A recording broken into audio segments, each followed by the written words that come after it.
on parle de la belle-mère au mentor. Donc on parle de Naomi. Naomi qui, au départ, il fut pour Ruth et Orpa une belle-mère. Parce que les deux fils de Naomi étaient mariés. Donc avec l'un était marié avec Ruth, l'autre avec Orpa.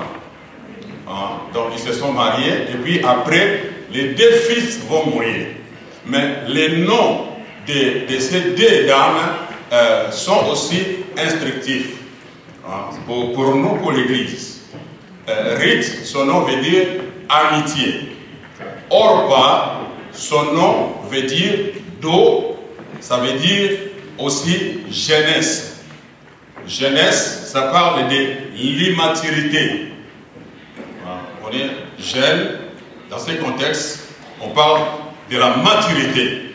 C'est-à-dire, on doit travailler, se placer au pied pour recevoir les enseignements qui vont nous aider demain de passer de l'étape de l'enfant à l'étape d'adulte. C'est-à-dire atteindre le plein développement, atteindre la maturité, pour que nous accédions maintenant au service du Seigneur. Dans la pensée de Dieu, il est strictement interdit de confier des responsabilités à un bébé chrétien.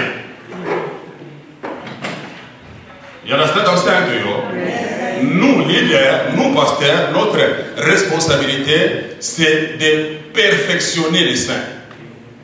Ce mot perfectionner veut dire seulement amener à la maturité. Le mot grec qui est traduit veut dire achever. Nous sommes là pour achever. C'est-à-dire les gens viennent à l'église, ils sont inachevés. Une maison inachevée est inhabitable. On peut l'utiliser.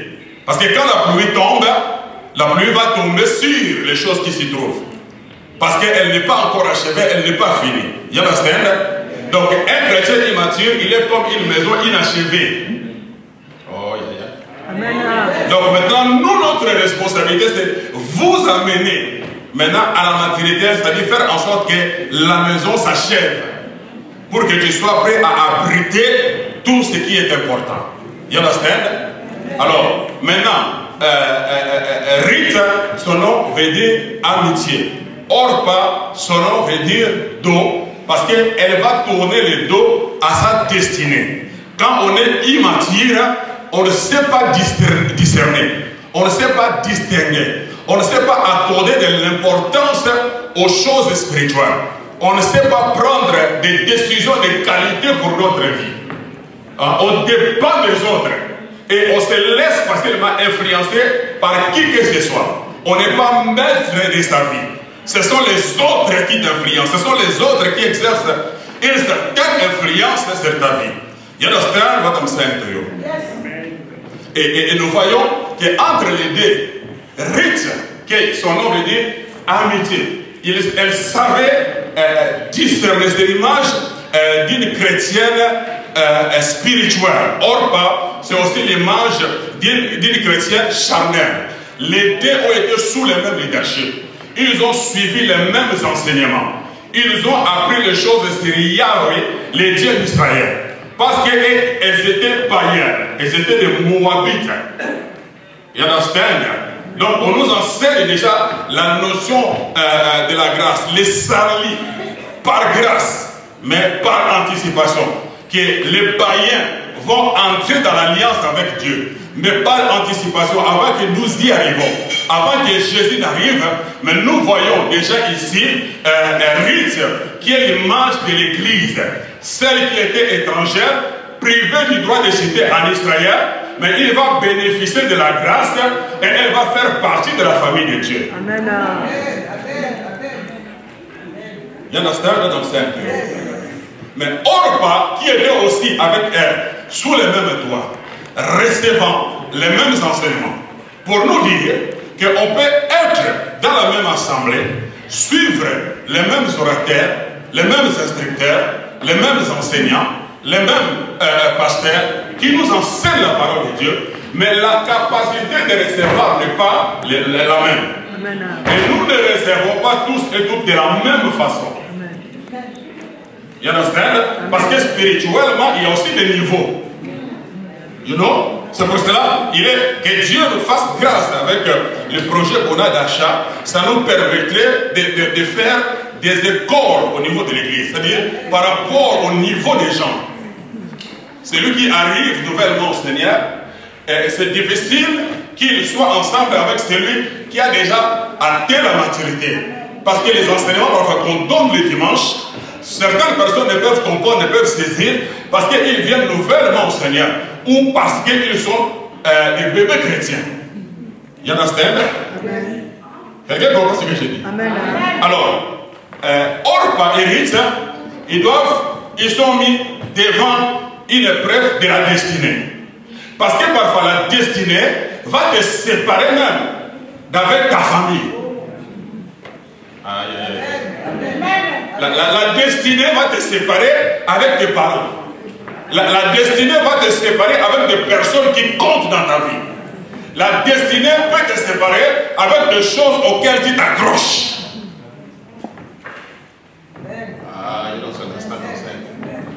Il doit prendre une décision de qualité. C'est celle qui fit leur belle-mère. Maintenant, Dieu veut se servir d'elle comme un leader, comme un coach, comme un mentor. Parce qu'il y a un plan que Dieu a mis en place pour ces deux filles. Ces filles doivent quitter Moab, le pays de l'inceste, le pays de l'idolâtrie. Dieu leur ouvre la porte de la grâce. Il veut leur amener dans une nouvelle dimension. Il veut leur amener dans leur destinée. Comme toi et moi, il y a une destinée. Là où tu es et là où Dieu veut t'amener, il n'y a pas de rapport. Donc, ne te contente pas de ce que tu es. Je dis, ce que Dieu a dans son dépôt pour toi n'a rien à voir avec ce que tu es aujourd'hui. You understand? Yes. Mais quand on n'est pas mis, on est comme Orpa, on ne sait pas accorder de l'importance aux choses spirituelles. Il y a des décisions que nous devons prendre. Maintenant, leur belle-mère qui devient leur mentor, qui devient leur leader, qui devient leur pasteur. Parce que Dieu veut les amener maintenant à Bethléem. Ils doivent quitter Moab. Or, à Bethléem, c'est l'une des villes en Israël. Or, les Israélites sont soumis au décalogue, à la loi de Dieu. You understand? C'est-à-dire, pour fonctionner à Bethléem, tu dois connaître la loi de Dieu. Or, elles sont ignorantes. Parce que ce sont des Moabites. Or, Dieu va utiliser celle qui est instruite, celle qui a maîtrisé la Torah, celle qui a maîtrisé la méthodologie juive, celle qui a maîtrisé la loi de Lévira, comment faire pour être racheté, qui est un rédempteur, qui est un proche parent, et ils ne connaissent pas toutes ces choses. Mais Naomi, qui devient leur mentor, lui, il est enseigné sur ces choses. Donc, il va maintenant prendre la responsabilité d'enseigner maintenant ces deux filles pour les aider à comprendre. Vous connaîtrez la vérité et la vérité vous affranchira. Les amener à la connaissance de la loi, à la connaissance de la parole de Dieu, à la connaissance de la méthodologie juive pour les aider à s'intégrer. Donc ils doivent quitter Moab qui est l'image du monde pour entrer à Bethléem qui est l'image du royaume de Dieu. Est-ce que quelqu'un comprend ce que je dis? Donc le renoncement est obligatoire pour une personne qui est le choix de Dieu pour son royaume. Le renoncement est obligatoire. Tu dois renoncer à beaucoup de choses.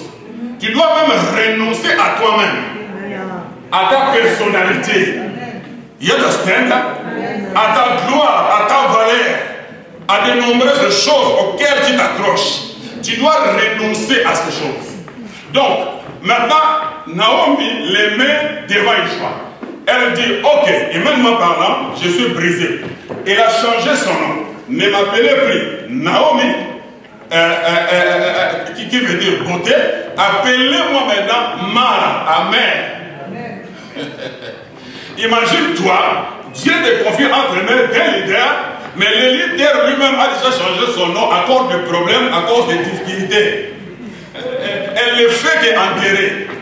Elle a enterré le mari, elle a enterré le premier-né, elle a enterré le second. Imagine-toi dans une telle église, qui va y aller? Parce que les gens vont dire, hey, le pasteur lui-même, il a l'esprit de mort, il rose sa famille. Il y aura des versets même bibliques qui seront cités. On nous donne que ce qu'on a, lui-même, il a la mort, il va vous transmettre la mort, il ne faut pas y aller.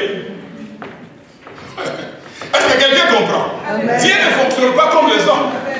Dieu parfois te trouvera un leader qui n'a rien à voir avec toi. Tu le regardes, il ne peut même pas faire le poids. Rien à voir avec toi. Tu es peut-être plus intelligent que lui, tu es plus prospère que lui, tu as plus de valeur que lui, ta famille est plus populaire que lui, tu as fait plus d'études que lui, tu peux être un avocat, tu peux être un médecin, mais Dieu te place sous le leadership d'un homme qui n'a même pas décroché un diplôme. Mais il te place et te dit restez ici. Amen. Amen. Ce n'est pas vous qui m'avez choisi, c'est moi qui vous ai choisi et qui vous. Ça c'est Dieu. Do you understand what I'm saying? C'est ça le leader que Dieu va choisir pour Ruth et Orpa. Et elle regarde l'aider, mais elle n'a plus rien dit. Mais regarde, moi-même je n'ai plus rien à vous offrir. Parce que notre loi, la loi de Lévira, dit ceci. Lorsque tes enfants, mères et les enfants n'ont pas pu laisser une descendance, donc les frères du défunt doivent prendre sa femme pour susciter une descendance au défunt. C'était la loi de Lévira en Israël. You understand? Mais maintenant, Ruth dit, mais même si aujourd'hui je vais marier et que j'engendrerai, le temps que les enfants grandissent, pour qu'ils deviennent vos maris, ça sera déjà trop tard. Donc, vaut mieux retourner auprès de vos parents, dans votre ville, dans votre pays, et trouvez-vous d'autres maris. You understand? Et maintenant, vous allez dire que cette femme, c'est une femme sage. C'est une femme qui a vraiment souci de ses belles filles. Hein? Elle les encourage. Elle les aide, même s'il y avait des gens autour d'elle. En tout cas, votre belle-mère, elle est gentille. Hein? Alors que, par-dessus tout, il y a le plan de Dieu. Je connais le projet que j'ai formé sur toi. Un projet de paix et non de malheur pour te donner un avenir et de l'espérance.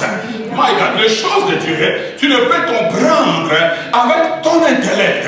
Ça peut paraître compliqué, comme si Dieu n'est pas là, mais Dieu est là dans la complication, mais il y est. Amen. Amen. Amen. Comment est-ce que Dieu peut offrir à ces deux filles un leader qui apparemment elle est brisée, elle est pauvre, elle est dépouillée, elle n'a plus rien avec elle, mais tout ce qu'elle a c'est la connaissance de la parole, la connaissance de la loi, la Torah, et c'est ça qui va changer la destinée de ces deux filles. Tout ce qu'ils ont besoin, ce n'est ni l'argent, ce n'est ni l'or, mais la compréhension exacte de la parole, parce que c'est la parole qui va changer leur vie, c'est la parole qui va frayer le chemin, c'est la parole qui va les aider à accéder dans la destinée. Amen. Quelqu'un lève la main et dit répète. Alors, Orpa, selon son nom, Orpa va dire ok, en tout cas, maman, la paix, elle plaira. Émotion. Les chrétiens charnels sont émotionnels. Elles expriment leurs émotions. Mais une fois les vents passés, ils oublient tout. You understand? Elle plaira.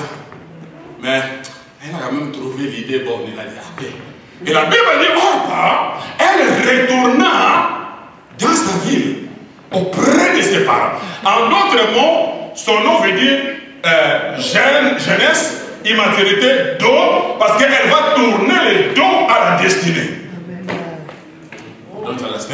Combien de gens aujourd'hui tournent le dos à leur destinée parce que ce qu'ils ont vu ne concorde pas avec ce qu'ils veulent. Amen. Amen. Or Dieu ne te donnera pas ce que tu veux Mais Dieu te donnera ce que tu as besoin. Parce que ce que tu veux peut devenir une bombe à la destruction massive. Ce que tu veux, ça peut devenir une bombe à la destruction massive. Tu peux provoquer la cassure, tu peux provoquer la division à l'église parce que tu veux quelque chose. Oh, Dieu sait qu'il ne peut te donner ce que tu veux, mais il va te donner ce que tu as besoin. Parce que ce que tu as besoin va t'aider à protéger ce que tu veux. Amen.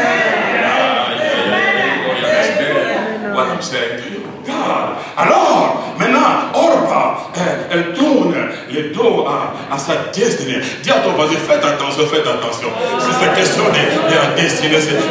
Il s'agit de ton futur. Il s'agit de choses que Dieu a arrêtées d'avance, des choses que Dieu a préparées d'avance. Il s'agit de toi, il s'agit de ta descendance, il s'agit de ta progéniture, il s'agit de tes petits-fils, il s'agit de tes petits-fils. C'est toi qui es la porte d'entrée de la bénédiction dans ta famille, dans ta communauté. Dieu va commencer avec toi. Faites attention, c'est question de la destinée. Ne te fie pas à l'apparence.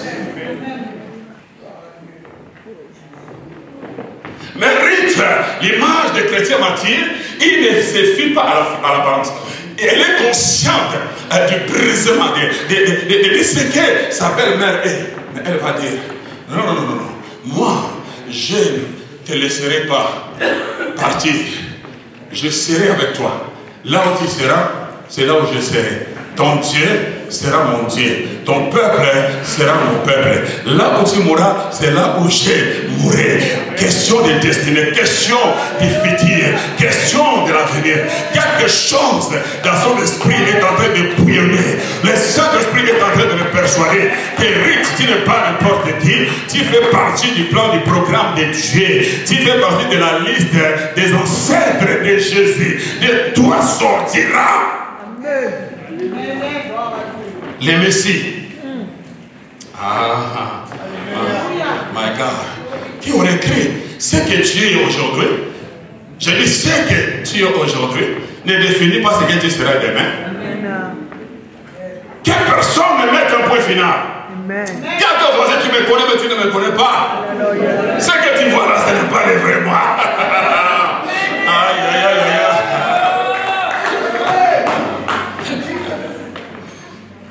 Finalement, alors, la Bible dit, Ruth, Naomi plutôt ne va plus insister parce qu'elle est aussi sensible à l'Esprit de Dieu, parce que lui-même, elle va prendre la décision de qualité. Et elle dit, j'ai fait un mauvais choix, j'ai suivi mon mari aussi, qui a fait un mauvais choix, qui a pris une mauvaise décision de quitter le pays de la provision, la maison du pain, là où Dieu pouvait pourvoir à nos besoins. Nous avions suivi nos sentiments parce que nous voulions protéger nos richesses. Alors pour protéger nos richesses, nous avions quitté Bethléem parce que la famine a frappé Bethléem. On a crié être en sécurité à Moab. Or Moab s'est transformé en un cimetière.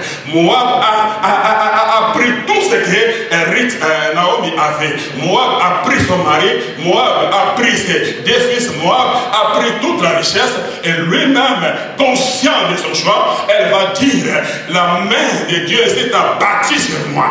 Dieu m'a jugé, Dieu m'a condamné, je suis devenu ce que je suis devenu. Ne m'appelez plus Naomi, appelez-moi Mara. Que vas-tu faire si les leaders lui-même savaient sans le brisement, sans la pauvreté, sans mauvais? Petit accroché. My God, do you understand what I'm saying to you? Nous n'avons pas toutes les informations nécessaires. Nous croyons seulement que le fait que quelqu'un soit bien habillé, le fait que quelqu'un roule avec une belle voiture, vous croyez qu'il est béni, vous croyez que c'est la personne que je dois suivre. Regardez, c'est le pasteur comment il est. Il est béni, il va transmettre la bénédiction. Non, Dieu sait ce qu'il va faire avec toi. Dieu sait ce qu'il a prévu, ce qu'il a planifié. Il va te trouver un leader qui n'a rien à voir. Parce que c'est ton école, c'est là où Dieu veut te former, c'est là où Dieu veut te forger, c'est là où Dieu veut te préparer, c'est là ton environnement. Il veut te briser. Maintenant, Ruth ne voit plus Naomi, comme une belle-mère, désormais, elle doit le voir comme son pasteur, comme son leader, comme son mentor. Parce qu'elle ne peut arriver là où elle doit aller. Dieu a un futur glorieux pour lui. Dieu a une grande bénédiction qui va changer sa vie à jamais. Il va entrer dans l'histoire de l'humanité. You understand? Mais sa bénédiction se trouve de l'autre côté, se trouve à Bethléem. Elle ne connaît pas Bethléem et elle ne peut arriver à Bethléem par lui-même. J'ai une bonne nouvelle pour toi. Il y a quelque chose qui t'attend de l'autre côté. Il y a la destinée, il y a la grandeur, il y a la gloire, il y a le ministère, il y a l'onction, il y a la révélation qui t'attend de l'autre côté. Mais tu ne peux arriver par toi-même. Il te faut ton rite, ton Naomi, ton leader qui doit te prendre parce qu'il connaît la méthodologie, parce qu'il a la connaissance de la destinée. Et nous, les leaders, nous créons un environnement qui va permettre à chacun de se retrouver, à chaque grâce de se développer. C'est ça notre responsabilité. Dans notre intimité avec Dieu, selon Jérémie, que nous allions dans le conseil de Dieu pour écouter Dieu, pour comprendre la pensée de Dieu, afin de transmettre au peuple de Dieu. C'est ça notre responsabilité. C'est ça notre travail.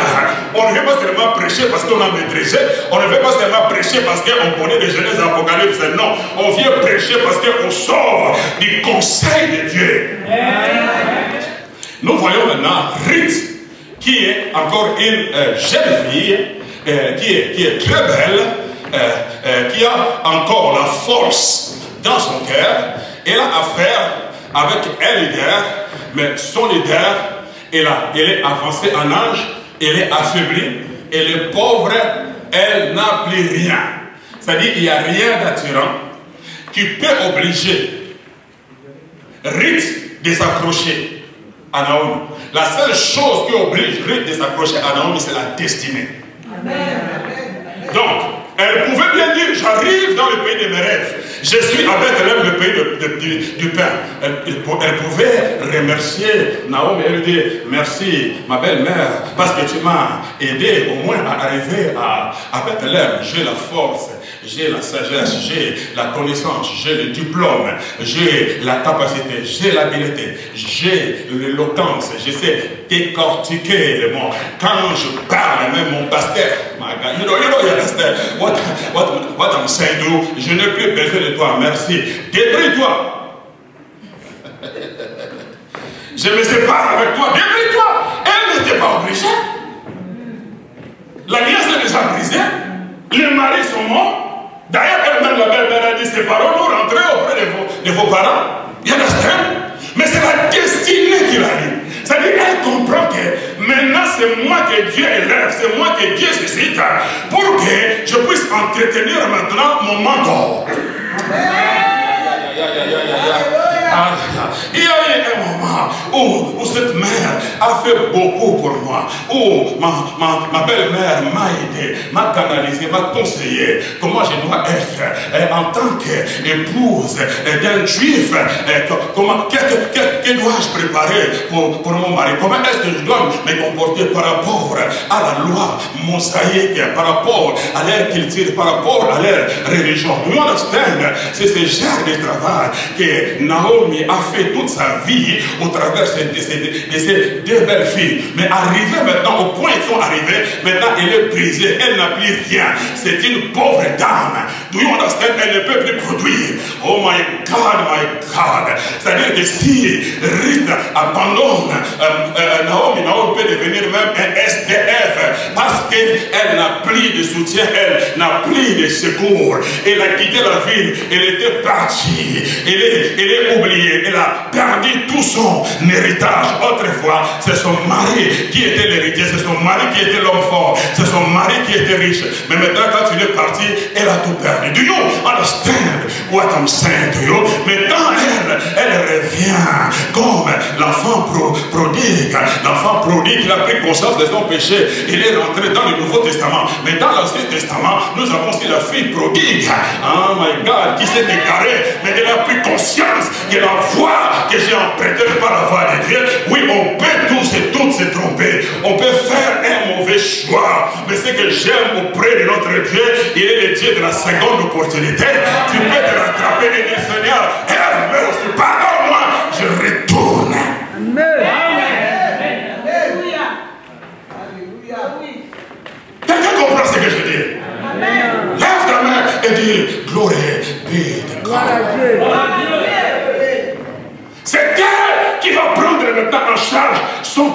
spirituelle. Aïe, aïe, aïe, aïe, aïe, aïe, aïe, aïe, aïe, aïe. Parce qu'elle comprend que ma destinée dépend de lui. Des chroniques 20 que j'ai donné la semaine dernière. Confiez-vous en l'Éternel. L'Éternel va faire quoi? Il va vous établir. Et en ce prophète, vous allez faire quoi? Vous allez réussir. Vous allez prospérer. You understand? Ruth a compris le principe. Il a dit ma réussite, mon succès dépend maintenant de mon leader. Je ne permettrai pas, je ne laisserai pas que la famine, que la crise puisse prendre mon leader, que mon leader soit brisé, que mon leader meure parce qu'elle n'a rien mangé, parce que c'est question de destinée. Elle doit m'amener quelque part, elle doit m'aider à entrer, à accéder dans ce que Dieu a prévu et planifié. Quelqu'un comprend ce que je dis? Je vais faire ce que je vais faire. Je vais faire ce qui est à mon pouvoir. Je dois me débrouiller, je dois me battre pour que mon leader ne meure pas de faim. Mon leader ne manque pas de quoi à manger. Peu importe combien ça va me coûter, mais je m'engage parce que c'est question de destinée. Amen. Priorisez-vous votre destinée ou priorisez-vous votre propre intérêt? My God. Oui, tu as raison. Orpa, humainement parlant, les voisins lui ont donné raison. Ah, regarde, ça c'est une fille intelligente. L'autre est là, vraiment, je ne sais pas comment elle peut accepter de suivre une dame qui a changé elle-même son nom. Et la femme, on l'a vu quand elle est venue ici, elle était riche, elle a tout perdu, et elle va accepter de quitter sa patrie pour suivre une femme brisée. C'est question de destinée. La destinée va vraiment t'amener dans la folie. La destinée va faire que les gens puissent te taxer, les gens puissent te critiquer. Les gens, oh my God, you don't understand. Mais ils ne voient pas ce que tu vois, ils ne comprennent pas ce que tu as compris, ils ne saisissent pas ce que tu as saisi, ils ne savent pas ce que tu sais. You know and you know. I say you know and you know. Tu sais et tu sais. Ça sent mauvais, ça sent la pauvreté, ça semble que comme si Dieu n'est plus là. Mais je sais et je sais. Dieu a parlé de mon cœur. Dieu a parlé de mon cœur. Je sais que je suis pour quelque chose. Quelqu'un lève la main et dit gloire à Dieu. Alors, maintenant, quand ils arrivent, écoutez ces paroles, il va demander la permission au mentor. You understand? À son mentor. Il va dire, Père, mettez-moi, je te prie, à aller glaner. Père, mettez-moi, je te prie. C'est-à-dire, ce que Dieu me dira en tant que coach, en tant que mentor, est important. Je veux connaître ton avis. Si tu me dis de ne pas aller, je n'irai pas. Parce que tu as toutes les informations. Tu as reçu de Dieu la capacité de veiller sur ma vie. Parce que ma vie est précieuse pour Dieu. C'est pour cela que Dieu m'a confié entre tes mains pour que tu puisses m'aider afin que je ne sors pas de la vision de Dieu, je ne sors pas du plan de Dieu, je ne sors pas du programme de Dieu. Amen.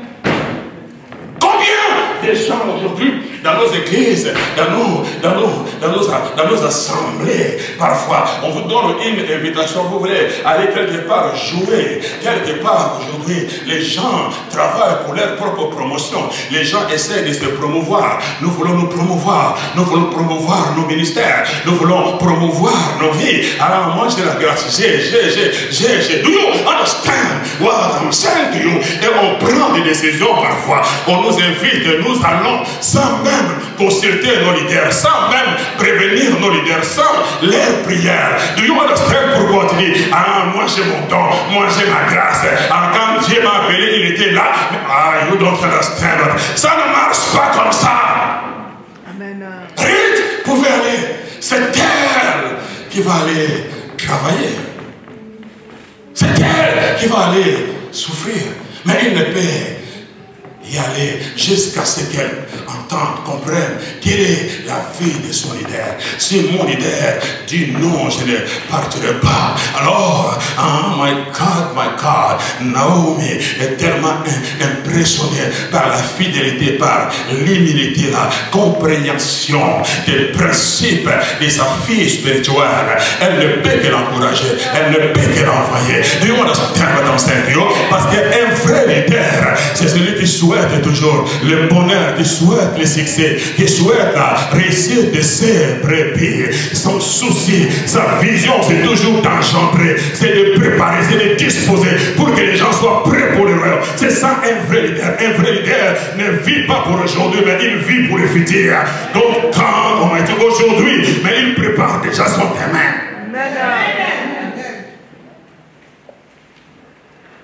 My God.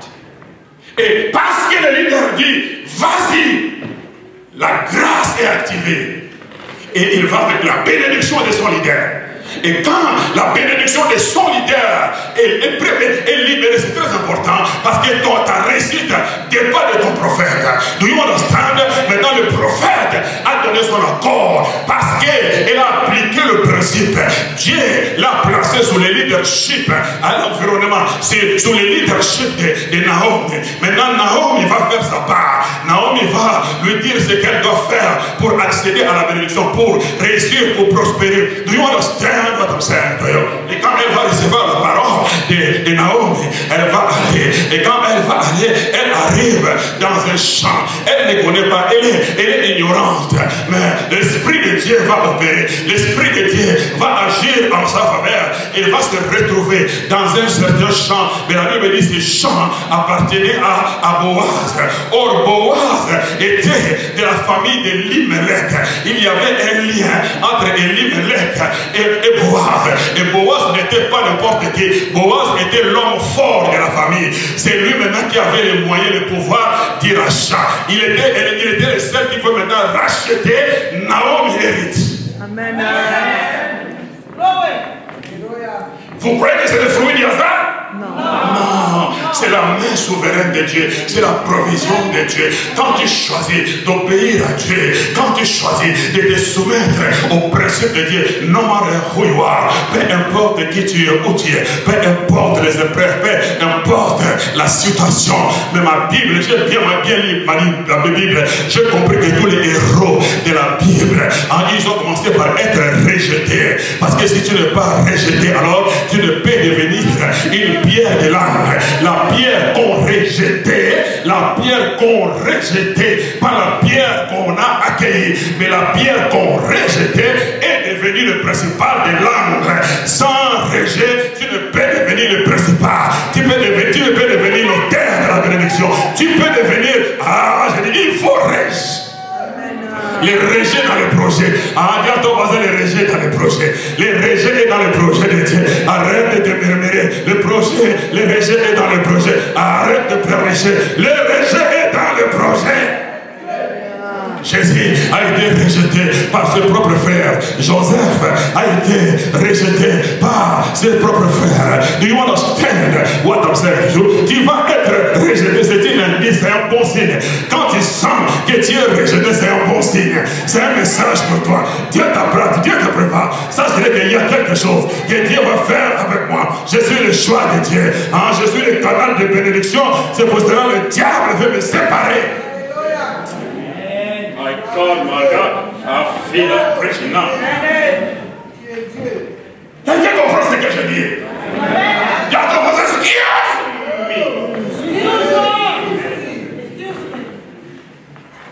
je sais ce que je suis. Et je sais où Dieu est ma mère. Il va aller, quand il arrive dans les champs, il va trouver les serviteurs anonymes. Les noms des serviteurs n'est pas mentionné. Et les serviteurs est au singulier. Il n'y a pas d'S. Parce qu'après vous allez voir, on parle des serviteurs avec S. Mais le serviteur que Ruth va rencontrer, il est l'image du Saint-Esprit. Parce que la Bible dit que c'est lui qui avait la responsabilité de surveiller les moissonneurs. Les moissonneurs, c'est qui travaillaient dans les champs de Boaz. Or, jusque-là, Boaz n'est pas encore arrivé. Quand Ruth arrive, Boaz n'est pas encore là. Ruth ne fait pas encore connaissance de Boaz. Mais il va premièrement rencontrer les serviteurs anonymes. Parce que tu ne peux pas accéder au salut, rencontrer Jésus, si le travail ne commence pas avec le Saint-Esprit. C'est lui qui convainc le cœur.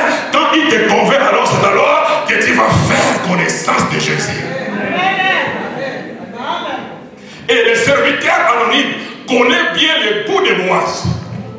Parce qu'elle va accepter Ruth alors que Boaz n'est pas là.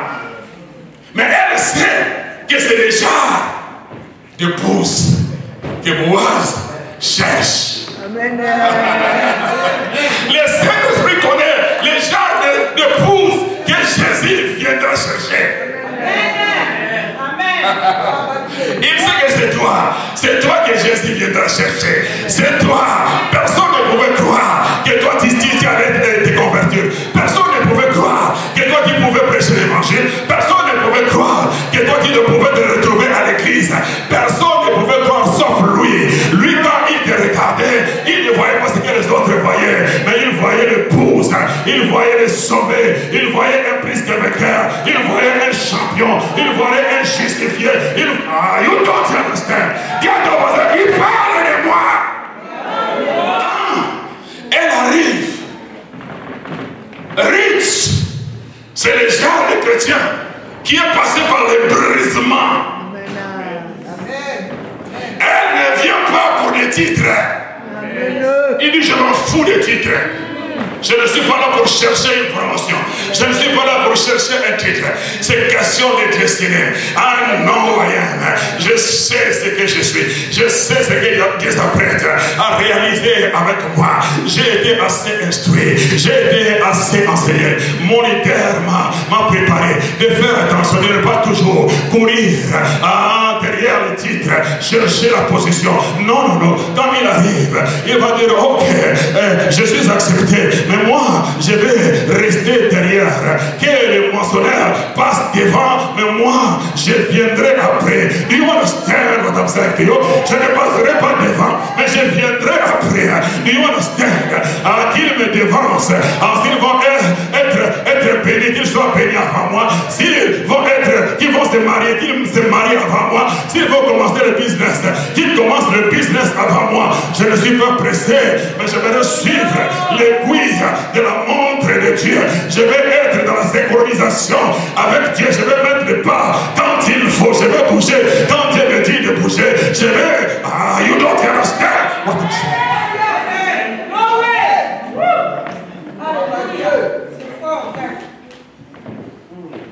Commence derrière, au bas de l'échelle. Comme ça, je verrai les moissonneurs. Les moissonneurs, ce sont les ministres de l'évangile. Ce sont des serviteurs engagés par Boaz, supervisés par les serviteurs anonymes du Saint-Esprit. La Bible dit parce que c'est lui qui surveillait les moissonneurs. Les Saint-Esprit surveillent les serviteurs que nous sommes. Nous ne sommes pas indépendants. Nous ne faisons pas ce que nous semble bon. Le Saint-Esprit, les superviseurs, le bishop des bishops, c'est le Saint-Esprit. Il surveille nos mouvements. Il surveille ce que nous faisons. Et c'est lui qui va nous reprendre. On n'est pas des boss. J'ai dit, on n'est pas des boss. On n'est que les serviteurs. Amen. Mettez lève la main et de gloire. Amen. Amen. Aussitôt arrivé, il s'est mis au travail. Je dis aussitôt arrivé, elle s'est mise au travail. Parce qu'elle a compris qu'il y a une urgence. On doit se mettre au travail pour le Seigneur. Il n'y a pas de temps à perdre. Je dis, il n'y a pas de temps à perdre. Satan est en train d'empoisonner l'humanité. You understand? Il y a une urgence. Il nous faut des rites. Il faut que des rites se lèvent. Aussitôt arrivé, il prend l'engagement. Il se met au travail. Et le serviteur anonyme de Saint-Esprit, il va rendre son témoignage. Depuis qu'il est arrivé, il était debout. Être debout veux dire être actif. Être debout, c'est être au service de Dieu. Être debout, c'est être engagé, c'est être consacré, c'est être déterminé, c'est être décidé que je ne baisserai pas le bras jusqu'à ce que je vois la gloire de Dieu descendre, jusqu'à ce que je vois la solution, jusqu'à ce que je vois la main de Dieu agir aussi longtemps. Je n'ai pas vu. J'aime. N'abandonnez pas. Quelqu'un comprend ce que je dis? Vous cherchez les dieux de rites, les dieux de rites cherchent les rites. Amen. Je dis les dieux de rites cherchent les rites. Amen. Et chapitre verset 8, I like it. Boaz dit arrête. Alléluia. Boaz dit, notre Boaz, son nom veut dire en lui est la force. En lui est la force. On dit l'homme fort et puissant. C'est-à-dire qu'il est un type de Jésus. Parce que c'est lui qui doit racheter.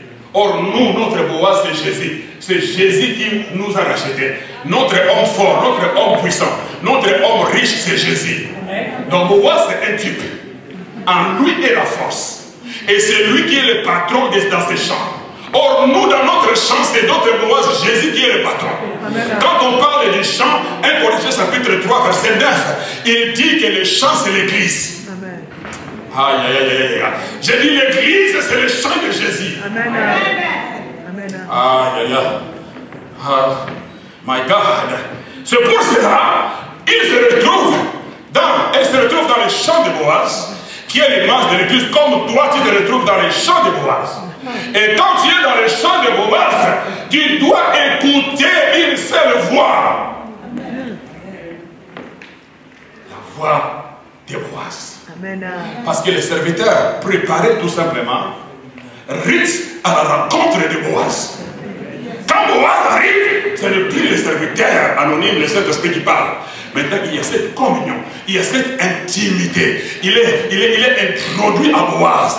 Do you understand what I'm saying to you? Et notre Boaz, il aime l'intimité. Mais je me tiens devant ta porte et je frappe. Si quelqu'un attend ma voix et m'ouvre la porte, je souperai avec lui et lui avec moi. La réciprocité, l'intimité, la communion, koinonia, avoir en commun, partager. C'est ça la relation que Jésus veut avoir avec toi. Il veut te parler, que tu apprennes à l'écouter. Tu es tellement cher, tu as tellement de la valeur, tu as tellement de prix, tu es son chef d'œuvre, tu es son objet d'art. Il a un futur glorieux pour toi. Il veut que tu le découvres, il veut que tu apprennes son amour, sa bonté. Il veut que tu le vois comme ton champion, comme ton héros, comme celui qui a un projet de paix pour toi, comme celui qui a la solution à ta vie, comme celui qui a la réponse de ta vie. Amen. Il s'introduit. Jésus essaie de s'introduire. Mais nous sommes dans la distraction. Le diable essaie de nous distraire. Do you understand what I'm saying to you? Mais lui, il arrive au bon endroit, au bon moment. Et Boaz va lui donner donc la parole. Il dit, écoute ma fille, écoute quand ma Dieu, écoute ma fille. Il l'appelle ma fille. Do you understand what I'm saying to you? Les autres pouvaient l'appeler une femme impie, une femme moabite. Do you understand what I'm saying to you? Mais lui, il est celui qui restaure même ton identité. Il va te révéler ta vraie identité. Peu importe ce que les gens disent de toi, comment les gens te nomment, comment les gens te surnomment, les étiquettes qu'ils causent sur toi. Mais il est le seul à t'appeler ma fille. Il t'appelle prostituée, mais je t'appelle ma fille. Ma fille. Amen. Gloire à l'Éternel. Il a appelé la femme impie, la femme de l'hémorragie, chassée de l'assemblée des saints, chassée de l'église à cause de son état. Mais lui-même, notre Boaz, quand il est arrivé dans la nouvelle alliance, c'est lui qui a dit, ma fille, ta foi t'a sauvée. Celle que les autres appelaient impie, mais notre Boaz l'a appelée ma fille. Ma fille, elle a restauré son identité. Et je dis, elle va te restaurer. Notre Boaz, il a un plan merveilleux pour ta vie. Ne te laisse pas embrouiller. Que personne ne fasse de toi ce que tu n'es pas. ne t'éloigne pas d'ici. Dis à ton voisin, environnement. Environnement. En d'autres mots, mon Boaz lui révèle les secrets. Tu ne sais pas là où tu te trouves. Tu es au bon endroit. C'est la place qu'il te faut. C'est la place de ta destinée. En retard. Tu vas devenir ce que tu es censé devenir. Parce que tes pieds ont foulé le sol de ces champs. Tu es là où je parle. Tu es là où j'opère. Tu es là où j'agis. Tu es là où ma provision se manifeste. Ne t'éloigne pas. My God, do you understand?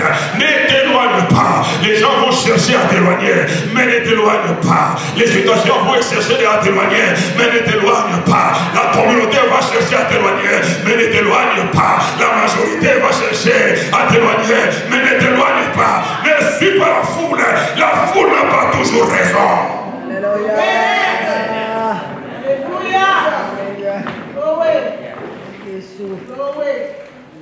La majorité est morte dans les déserts, mais la minorité est entrée dans la terre promise.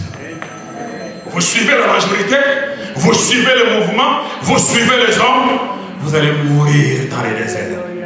Mais c'est la minorité. La minorité suit la parole. La minorité suit le Saint-Esprit. Caleb, Josué ont dit, Dieu a dit. Nous allons suivre ce que Dieu a dit. Nous avons vu la même chose que vous. Nous avons vu les géants. Nous avons vu les miracles. Mais Dieu a dit, nous voulons suivre. Nous allons suivre Dieu. Et ceux qui ont suivi Dieu, ils sont entrés dans la bénédiction. Alléluia. Touche-toi, ne t'éloigne pas, ne t'éloigne pas. Ton Boaz te parle. Ne t'éloigne pas du champ. Ne t'éloigne pas d'ici. Et reste avec mes servantes. Reste avec mes servantes. Reste avec mes servantes. Ce que j'aime dans le chant de Boaz, on ne cite pas les noms. On ne parle que serviteurs. L'image du Saint-Esprit, on parle de moissonneurs. Les ministres, on parle des servantes, parce qu'il y a aussi des pasteurs femmes. Qui est des serviteurs. Qu'est-ce que cela veut dire? Que dans ce champ-là, dans les champs de Boaz, si tu viens pour te faire un nom, tu n'es pas au bon endroit. Dans ce champ, il n'y a qu'un seul nom qui est cité, qui est connu, qui est populaire, qui est élevé, qui est honoré, qui est glorifié. Tous ceux qui travaillent dans ces champs-là reconnaissent un seul nom, élèvent un seul nom, présentent un seul nom, et ils présentaient leur Boaz. Mais nous, notre Boaz s'appelle Jésus-Christ de Nazareth. Tous ceux qui viennent dans ces champs, ils viennent pour un seul nom. Ils ne parlent que pour cet homme-là. Ils ne présentent que cet homme-là. Ce sont des serviteurs. Ils ne courent pas derrière le titre. Amen. Dieu te voisin, fais-toi serviteur. Parce que dans ce champ, il n'y a que des serviteurs. Il n'y a que des serviteurs. J'ai dit, il n'y a que des serviteurs. Il n'y a que des serviteurs. Il y a un seul héros. Il y a un seul maître. Il y a un seul Seigneur. Son nom, c'est Jésus-Christ de Nazareth. C'est lui qui a un plan merveilleux. C'est lui qui décide. C'est lui qui dirige. C'est lui. Et dit, ne t'éloigne pas de ces champs. Parce qu'il y a d'autres champs. Mais reste dans ces champs. Il y a d'autres champs. Le monde aussi, Matthieu 13, la parabole des livrets et blés présente maintenant, il dit les champs c'est le monde. Le monde aussi c'est un champ. C'est-à-dire, les champs de Boaz, l'église, c'est les champs dans les champs. Parce que dans les champs, il y a plusieurs champs. J'ai dit, il y a plusieurs champs, plusieurs églises.